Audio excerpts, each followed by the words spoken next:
बिस्मिल्लाहिर्रहमानिर्रहीम। अस्सलाम वालेकुम नाज़रीन, मैं हूँ महरीन सब्तैन और देख रहे हैं आप मेरा यूट्यूब चैनल। सबसे पहले तो माज़रत चाहूँगी, गुज़िश्ता रोज़ जो वीडियो मैंने अपलोड की अस्कर 11 में पेश आने वाले वाक़ये के हवाले से, जहाँ पे 7वें फ्लोर से एक 17 साला लड़की ने छलांग मारकर खुदकुशी कर ली या फिर उसे कत्ल कर दिया गया।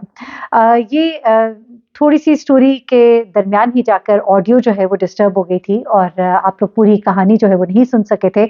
और इस स्टोरी के अंदर कुछ मज़ीद अपडेट्स जो है मुझे मिली हैं, तो उसको भी इसमें ऐड करके मैं पूरी स्टोरी आपके सामने बयान कर देती हूँ। मुख्तसर सा आपको इसका बैकग्राउंड दे दूँ कि एक अजीब-सा सिलसिला, जैसा कि मैंने उस वीडियो में भी मेंशन किया था, कि शुरू हो गया है। छलांग लगाकर खुदकुशी करने का सिलसिला या फिर किसी भी फ्लोर पर किसी खातून या किसी मर्द के हवाले से हम इस तरह की खबर सुनते हैं कि वो गिरकर हलाक हो गया, जाँ-बहक हो गया, और उसके पीछे कहानी कुछ और ही निकलती है। ये एक ऐसा ही वाक़या पेश आया अस्कर 11 में, एक ऐसी कम्युनिटी जहाँ पर बहुत सेफ्टी मेजर्स का ख़्याल रखा जाता है। वहाँ पर रहने वाले टेनेंट्स, वहाँ पे रिहाइश पज़ीर लोगों की बहुत अच्छे से जाँच-पड़ताल की जाती है, पुलिस रिपोर्ट के बाद उनको रिहाइश दी जाती है। तो ऐसी जगह पर आखिरकार ऐसा वाक़या कैसे पेश आया? ये लड़की जो है, इसने 7वें फ्लोर से छलांग क्यों लगा दी? 2 मुतनाज़ खबरें जो हैं वो गर्दिश कर रही हैं और बड़ा ही मशकूक सा मामला है, पुरअसरार मामला है। और अब इसमें मज़ीद एक डेवलपमेंट हुई है, और वो ये है कि इस केस में एक लड़का, जिसे कहा गया था कि गिरफ्तार किया गया, लेकिन पुलिस ने उसको छोड़ दिया। उसको क्यों छोड़ दिया? उसका क्या किरदार था इस सारे किस्से में? ये तमाम तमाशा मैं आपको बयान करती हूँ। पहली स्टोरी आपको वो मैं सुनाती हूँ जो कि एसएचओ ने सुनाई है, और दूसरी स्टोरी वो जो उस बिल्डिंग के जो रिहायशी हैं वो सुना रहे हैं, और फिर कुछ चीज़ें जो हमने इकट्ठी की है सब आपके सामने रख देती हूँ। एसएचओ साहब ने जिस तरह से बताया और जो हमारी मालूमात थी, उसमें ऐसा हुआ कि दोपहर कोई शाम 4 बजे का वक़्त था, और पता लगता है कि एक लड़की जो है वो 7वीं मंजिल से नीचे गिरी है।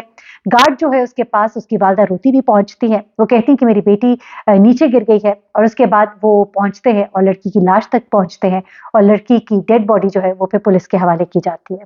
हैरत अंगेज़ तौर पर ये 5 नंबर बिल्डिंग थी अस्कर 11 में, और इस बिल्डिंग की जो बैक साइड है उसको दीवार टच करती है, जो कि फेज़ 9 की है। जी हाँ, इस बिल्डिंग की बैक साइड पर अस्कर 11 की हुदूद है, यानी बाउंड्री है, बाउंड्री वॉल है, और बाउंड्री वॉल के उस तरफ डीएचए फेज़ 9 है। हैरत अंगेज़ तौर पर लड़की की लाश जो है वो अस्कर 11 में नहीं गिरती, बल्कि डीएचए फेज़ 9 में गिरती है। अब मैं आपको बताती चलूँ कि जो बाउंड्री वॉल है और जो बिल्डिंग है, इसके दरमियान काफ़ी फासला है, और उसके बाद डीएचए फेज़ 9 शुरू होता है। काफ़ी फासले से मतलब ये है कि आप समझ लीजिए कम से कम 10 या 8 फुट का फासला है। अगर लड़की ने खुद छलांग लगाई है, तो उसको डायरेक्ट नीचे गिरना चाहिए। वो नीचे गिरती है और वो अस्करी की हुदूद के अंदर गिरती है, लेकिन उसकी डेड बॉडी जो है अस्करी 9 में पड़ी होती है, बिल्कुल ही दीवार के साथ। अब एसएचओ साहब ने जो कहानी सुनाई वो ये कहते हैं कि लड़की जो है ये 17 साल की लड़की है, और ये बच्ची पढ़ती थी और मैट्रिक की प्राइवेट तैयारी कर रही थी, और इसके एक टीचर है जो कि अब इसको आगे पढ़ा नहीं पा रही थी। किस्मत इसकी खराब थी, एक गरीब घराने से इसका ताल्लुक था। माँ-बाप जो है गुज़र-बसर के लिए और अपने ज़िंदगी के पहिए को आगे बढ़ाने के लिए लोगों के घर में काम कराने पर मजबूर थे। ये बच्ची जो है अपनी वालिदा के साथ काम कराने के लिए अस्कर 11 में आती थी, लेकिन इसका रुझान पढ़ाई की तरफ था, और ये नीचे एक ग्राउंड फ्लोर पे एक फ्लैट है, मैं फ्लैट का नंबर नहीं बताऊँगी, ये बच्ची वहाँ पे काम करती थी, और जो ऊपर का फ्लैट था 7th फ्लोर पर, वहाँ पर इसकी वालिदा काम करती थी। इस बच्ची के वालिद इसको लेने के लिए आते हैं, और ये बच्ची जो है ऊपर वाली बिल्डिंग में अपनी वालिदा को लेने के लिए जाती है। 15 से 20 मिनट के बाद ये इसकी वालिदा जो है वो उस घर से निकलती हैं। ये बच्ची अब ऊपर ही है, इसके वालिद नीचे होते हैं। ये बच्ची जो है ये तो नीचे नहीं आती, इसकी वालिदा नीचे आ जाती हैं, और वो कहती हैं कि मेरी बच्ची ने ऊपर से छलांग लगा दी है। बड़ी हैरत अंगेज़ बात थी कि माँ जो है उसने 15-20 मिनट बच्ची ऊपर है, वालिद नीचे इंतज़ार कर रहे हैं, और उसके बाद जो है बाहर वो रोती हुई जाती है और कहती है कि मेरी बच्ची ने छलांग लगाई, और उसके बाद उसकी बॉडी जो है वो हासिल होती है। अब एसएचओ साहब ये कहते हैं कि हमने जहाँ पे बच्ची काम करती थी उनसे भी बात की, ए फ्लैट में। वो ये कह रही थी कि बच्ची कुछ दिनों से बहुत परेशान थी, रोती रहती थी। अ, हम मैंने उससे कई दफ़ा पूछा, लेकिन उसने मुझे नहीं बताया। अब मैं आपको ये स्टोरी एसएचओ साहब की बता रही हूँ, जबकि बिल्डिंग के रिहायशी कुछ और बता रहे हैं, वो भी आपको कहानी सुनाऊँगी। अच्छा, अब ये कहते हैं कि वो टेनेंट ने, जो नीचे जो लोग रहते थे ग्राउंड फ्लोर पे, उन्होंने कहा कि बच्ची जो है वो रोती रहती थी, और उसकी वालिदा ने कहा कि चूँकि उसकी टीचर की शादी हो रही थी, वो उसको पढ़ा नहीं सक रही थी, और वो जो है अपनी पढ़ाई के मामले में बहुत सेंसिटिव थी, पढ़ना चाहती थी, और इस वजह से ये सब कुछ हुआ है। अच्छा, अब जो वालिदा है वो जिस फ्लैट में काम कर रही थी, उस फ्लैट में एक खातून और उनके 2 बेटे रहते हैं। खातून और बेटा घर पे मौजूद नहीं थे, जबकि छोटा बेटा जिसकी उम्र 24-25 साल बताई जाती है, वो घर पे उस वक़्त मौजूद था। ये वालदा जो है किचन में काम कर रही थी बकौल उनके, और लड़का जो है वो कमरे में अपने सो रहा था, और चूँकि वो ऑनलाइन रात को काम करता है, तो इस वजह से वो दिन को सोता है। कहती हैं कि जब मैं जाने लगी अपनी बेटी के साथ, तो मैंने उसका दरवाज़ा खटखटाया और उससे कहा कि दरवाज़ा बंद कर ले, लेकिन वो फिर भी नहीं उठा, लेकिन हम निकल आए। वो कहती हैं कि मैं लिफ्ट की तरफ गई, और जब लिफ्ट बंद होने लगी तो मैंने पीछे मुड़ के देखा, मेरी बेटी नहीं थी, लेकिन मुझे एक ज़ोरदार आवाज़ आई, मैं डर गई। कहती है मैं फिर नीचे गई और मुझे ये शक हुआ कि जैसे मेरी बेटी गिर गई। अब ये बड़ी अजीब-सी एक स्टेटमेंट है जो मुझे थोड़ा यहाँ पे कन्फ्यूज़ कर रही है। अब एसएचओ साहब कहते हैं कि उसने आकर नीचे उनसे कहा कि मेरी बेटी कहीं गिर गई है, और उसके बाद वो रो रही होती है, और उसके बाद उसके वालिद भी साथ होते हैं, और उसके बाद जो है वो बॉडी मिलती है। अब एसएचओ साहब ने एक और कहानी भी सुनाई है। एसएचओ साहब की बकौल वालिद और वालदा दोनों ऊपर फ्लोर तक गए थे, और वापस जब वो आ रहे थे, दोनों उस लिफ्ट के अंदर मौजूद थे, लेकिन बच्ची जो है लिफ्ट तक नहीं पहुंची, उसने छलांग लगा दी। जबकि जो नीचे गार्ड मौजूद था, उससे जो हमारी बात हुई है, उनके मुताबिक लड़की की वालदा ऊपर से रोती हुई नीचे आई, उन्होंने कहा कि मेरी बच्ची गिर गई है। अब तीसरी बात जो है वो बड़ी ही हैरानकुन है, और वो ये है कि वालदा जो है 15 से 20 मिनट ऊपर थी। वालिद साहब शुरू में जो उनके बयानात थे उसके मुताबिक वो नीचे थे, लेकिन बाद के बयानात के मुताबिक वालिद साहब भी ऊपर थे। अब एसएचओ साहब ये कहते हैं कि क्योंकि हमें मालूम हुआ कि लड़के को गिरफ्तार किया गया है। उन्होंने कहा गिरफ्तार नहीं किया गया था, पूछगिछ की जा रही थी, और लड़के से भी पूछगिछ की गई, लेकिन लड़की के वालिद और वालदा दोनों ये बयान दे रहे हैं कि हम ऊपर मौजूद थे, लड़की लिफ्ट में नहीं आई, उसने हमारे देखते ही देखते जब लिफ्ट का दरवाजा एकदम से बंद हो गया, क्योंकि ये लिफ्ट्स कुछ इस तरह की हैं कि फौरन इनके दरवाजे बड़ी जल्दी बंद होते हैं, अभी आपने बटन दबाया भी नहीं होता, दरवाजे बंद हो जाते हैं। तो वो कहते हैं कि वो लड़की जो है, हम अभी उसका वेट कर रहे थे कि वो लिफ्ट की तरफ आएगी, और उसने हमारे देखते ही देखते ऊपर से छलांग लगा दी। अब ये बयान जो एसएचओ साहब ने बाद में दिया है, मतलब ये बता रहे हैं, ये कह रहे हैं कि उसकी लड़की के वालिद और वालदा ने ये बयान दिया है। वो दोनों नीचे पहुंचे, वालदा रोती हुई बाहर आई कि मेरी बच्ची ने छलांग लगा दी है, और फिर हम लोगों ने बच्ची को तलाश किया, और उसकी बॉडी जो है फेज 9 में पड़ी हुई मिली। अब उसके बाद जो एसएचओ साहब है, वो ये भी कहते हैं कि वालिद वालदा का बयान भी एक ही था, लड़का उस घर में सो रहा था, लड़के ने भी बयान दिया, तो उस पर लड़के को छोड़ दिया गया।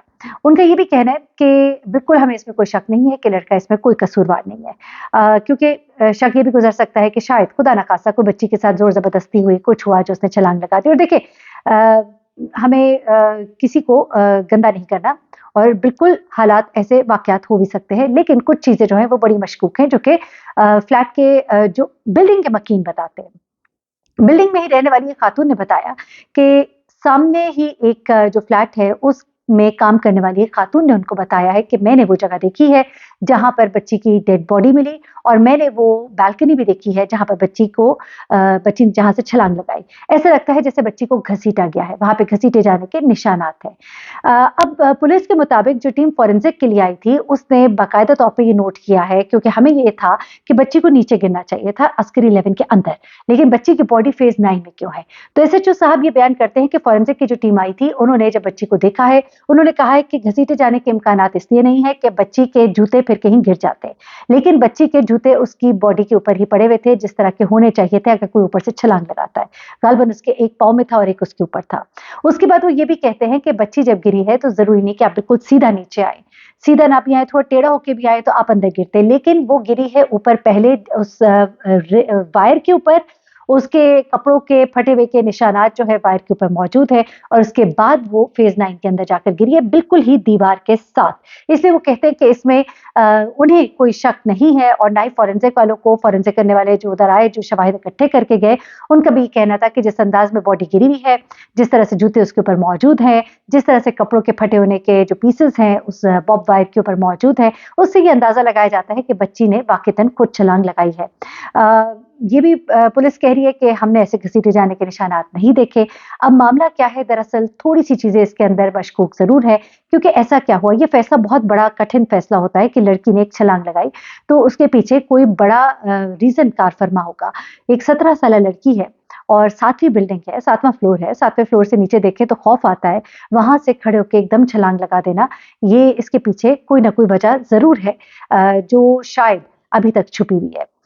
अगर तो ये मामला पढ़ाई का है, तालीम का है तो बड़ा दुःख होता है। अल्लाह ताला हमें तौफ़ीक दे कि हम अपने इर्द-गिर्द लोगों की इस तरह से मदद कर सकें, आपके घर जो काम करने आते हैं, उनकी आप मदद करें, उनका देखभाल करें। लेकिन हाँ, मैं आपको एक बात और ज़रूर बताती चलूँ कि इसी फ्लैट के मकीन जो हैं, वही खातून जिनके घर ये एक बच्ची काम करती थी, उनसे भी हमने कुछ बातचीत मालूम करवाई है, डायरेक्ट तो बात नहीं हुई, लेकिन हमें जो मालूमात मिली है, उनका ये कहना है कि बच्ची बिल्कुल ठीक-ठाक थी।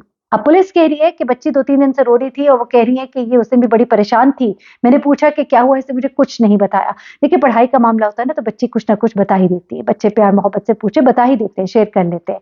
लेकिन वो खातून कह रही हैं कि उस दिन बच्ची जो है वो बिल्कुल ठीक थी, कोई ऐसा मसला नहीं था।